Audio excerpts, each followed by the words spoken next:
Le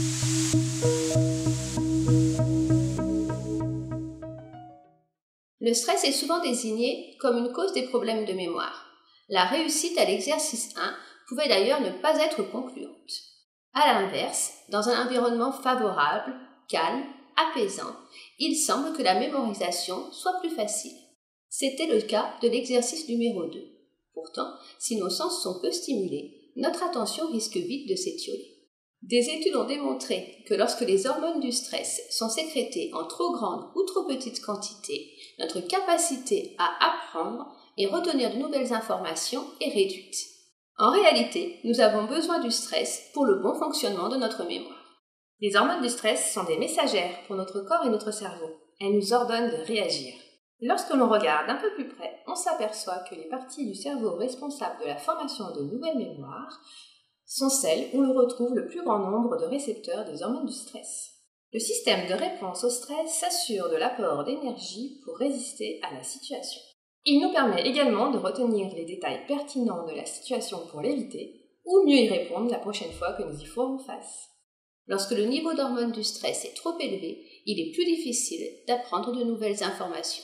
C'est notamment le cas lorsque nous sommes dans un environnement bruyant, un lieu de passage ou de mouvement. Mais c'est aussi le cas lorsque nous vivons une période difficile. Notre attention se porte alors, et c'est bien normal, sur nos problèmes et non sur ce qui nous entoure. Dans ces situations, le stress bloque notre mémorisation. Mais lorsque le niveau d'hormones du stress est trop bas, la mémoire est également diminuée.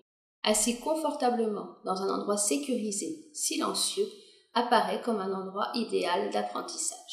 Pourtant, le peu de stimulation extérieure va amener notre esprit à se disperser et nous aurons beaucoup de mal à nous concentrer. En réalité, nous avons besoin d'un stimulant pour nous aider à nous concentrer et à fixer notre attention comme le facteur temps ou l'obligation. Prenons l'exemple du comédien qui entre en scène. L'environnement d'écoute lui est favorable. Pourtant, la rencontre avec le public, élément stimulant, génère du trac. Ce stress, le comédien a appris à s'en servir pour rendre encore meilleure sa performance. Pour que la mémoire fonctionne normalement, le stress est essentiel. Il s'agit d'un équilibre entre le trop et le pas assez. Trop de stress bloque ma mémoire, pas assez ne la stimule pas. Il faudrait donc apprendre à gérer son stress pour l'utiliser de façon optimale. En gestion du stress, il n'y a pas de bonne ou de mauvaise méthode. On peut choisir les pratiques respiratoires, la sophrologie ou la méditation.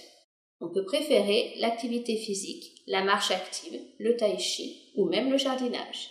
Certains s'emploieront à entretenir une hygiène de vie saine, notamment par une alimentation riche en fruits et légumes.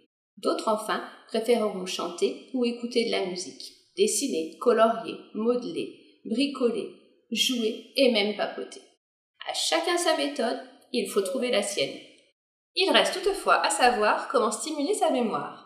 Travailler son attention, utiliser des moyens mnémotechniques, des associations d'idées, des catégories.